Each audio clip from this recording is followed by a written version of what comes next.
Welcome to Red Dead Redemption 2, a game where killing, skinning, and eating animals is just another Tuesday. But what if we decided to take a moral stand? What if we said no to the mindless, flesh-obsessed savagery of the Old West? What if we played as a vegan? No, impossible. Alright, so here are the rules. No hunting, no fishing, no leather, no eating animal products, legendary animals are just for looking, I have to pet every dog in the game, and just generally no animal use of any kind, which does mean no riding horses.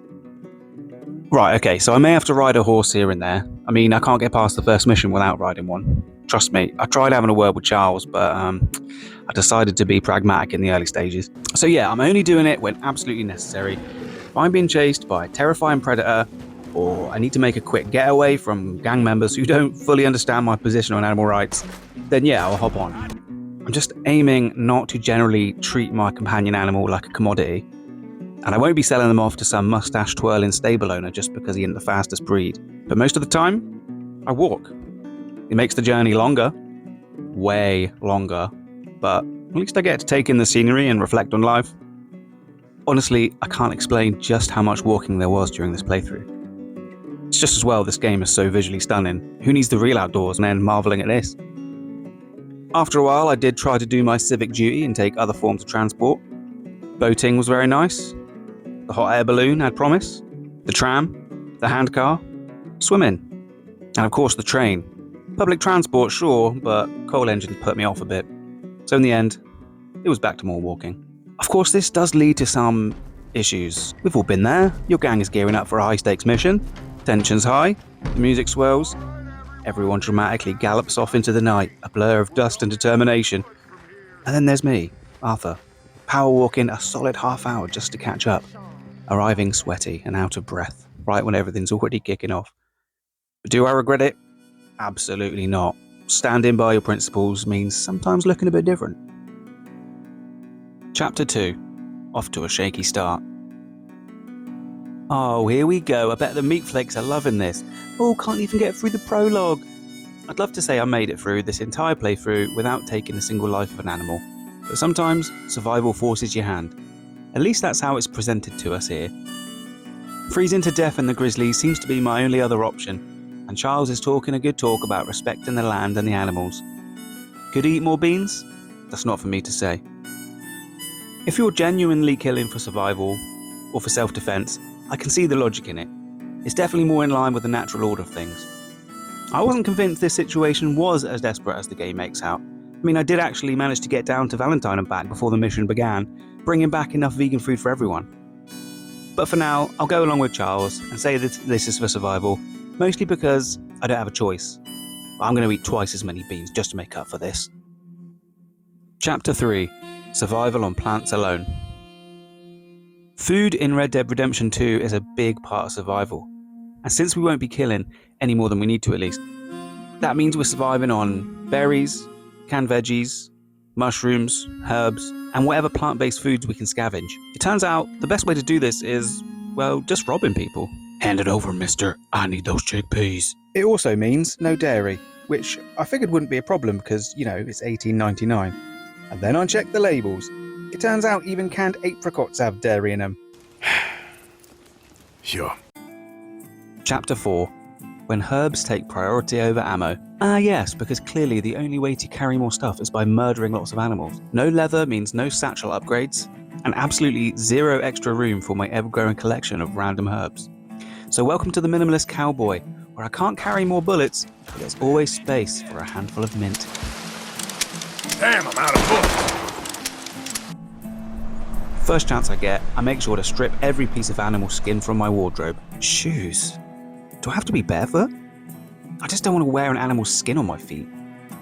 The plus side, I'm developing an impressive ability to step on mega sharp rocks without crying, and I've ended up with some pretty useful calluses. Chapter 5. Personal growth? Kill a squirrel. Oh wow, look at all these exciting ways I can't become a better cowboy.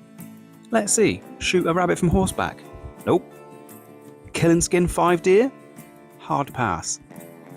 Shoot 3 birds out of the sky? Yeah, I think they're fine up there, thanks. Apparently, the only way to grow as a person in this game is through relentless animal slaughter. Oh, want better Deadeye? Kill a fox. Better stamina? Strangle a beaver. It's like Rockstar took one look at self-improvement and said, have you tried mass extinction? Meanwhile, I'm over here leveling up the hard way, through sheer willpower and the occasional joyless meal of plain canned corn. Chapter 6. From survival to sport. How quickly we forget. Remember that first hunt with Charles? We needed food. I even felt bad for that pixelated deer. But this isn't survival. This is bonding. A wholesome retreat where men can be men and animals can be, well, collateral.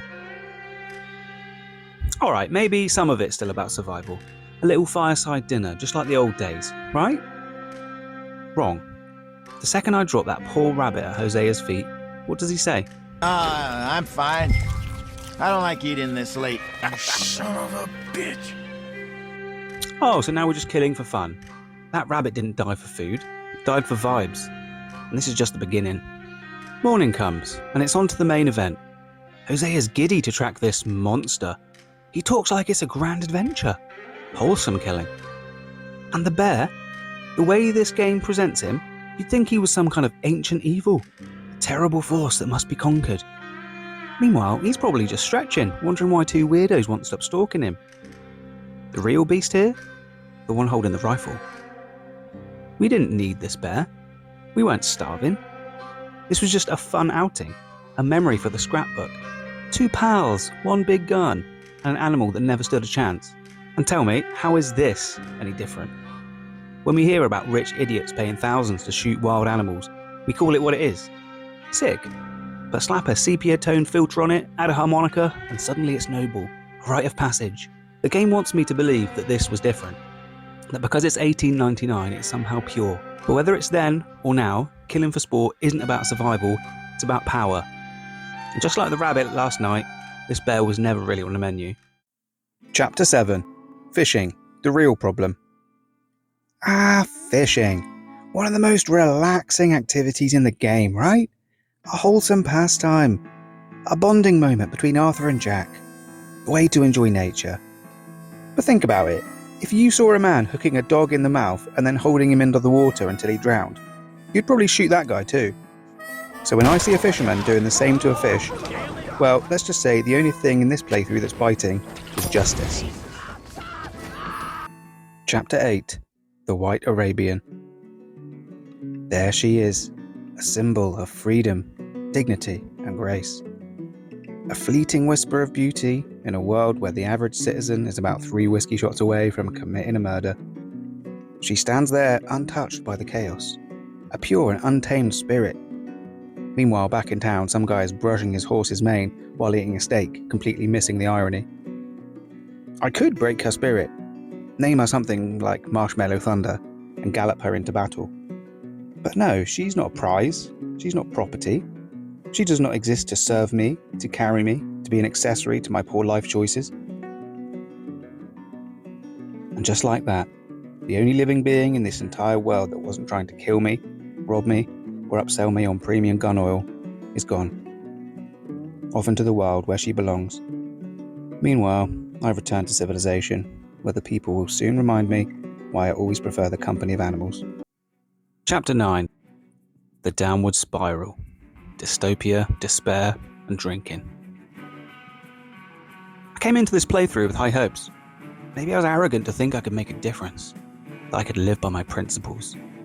Maybe, just maybe, I wouldn't end up drowning in humanity's bottomless greed. But no, the world had other plans. Those are local kills. Oh good, local kills, that makes it better. Nothing like some good old-fashioned locally sourced murder.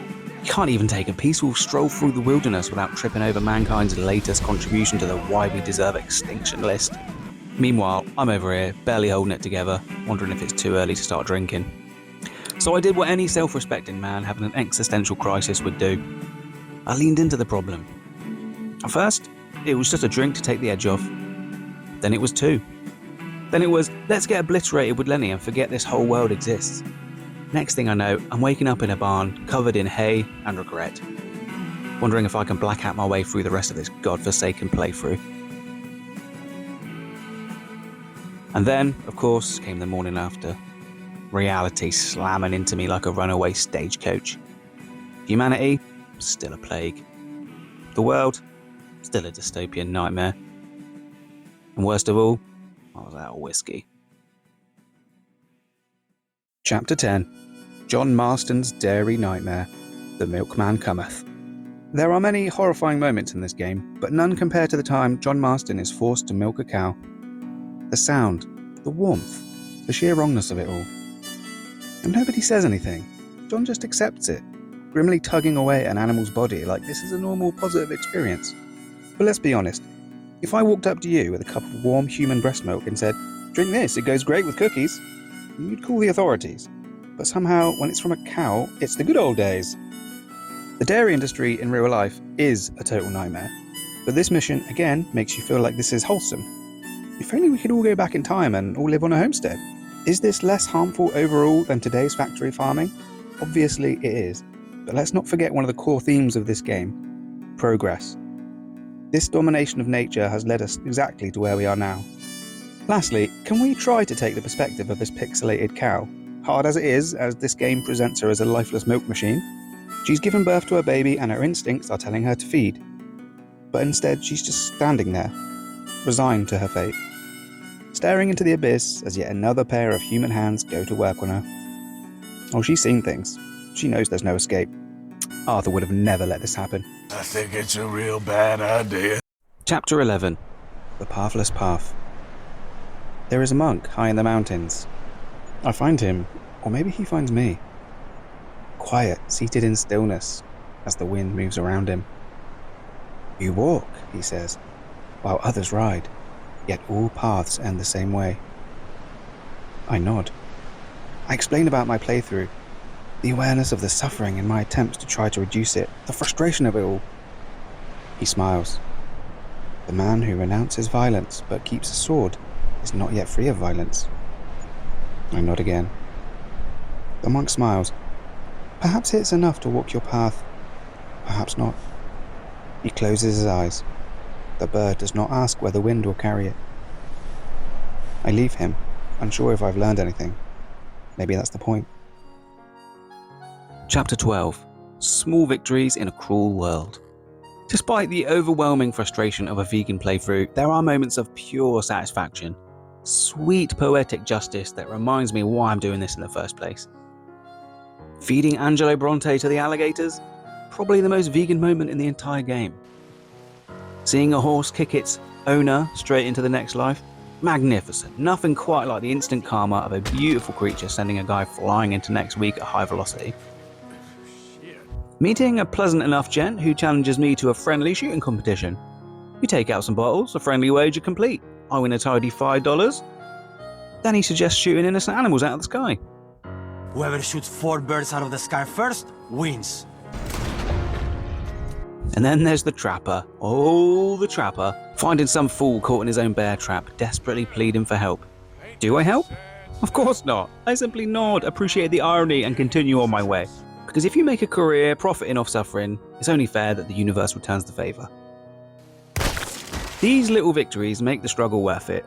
They remind me that even in a world designed to grind down anyone trying to live differently, justice sometimes sneaks through the cracks. Final thoughts. It wasn't easy, but it was worth it. So, can you beat Red Dead Redemption 2 as a vegan? Technically, sort of, but it may cost you your sanity. Rockstar was not thinking of the plant-based cowboy when they made this game. No, you know what? I'm kind of proud of it. Sure, it would have been easier if the general store sold oat milk lattes, tofu bacon, or literally any plant-based protein that wasn't just a handful of almonds I stole off a dead guy. But there's something to be said about doing things the hard way. In the end, I didn't rely on convenience. I didn't buy into the lie that blurs the line between survival and nostalgia. Ultimately, this vibe of homesteading, hunting, living off the land is still the basis of our current system of exploitation, of seeing animals as here for us instead of with us. I lived off the pixelated land without destroying it. Yeah, it was frustrating, and yeah, I've probably gained a drinking problem, lost some friends, and I lost a lot of faith in humanity. But I proved that it can be done. I'd love to tell you this changed me for the better, that I found hope for the future. But if I'm being honest, just need to be alone for a while. Somewhere quiet. Somewhere where no one is wearing a jacket made out of an animal they just met an hour ago.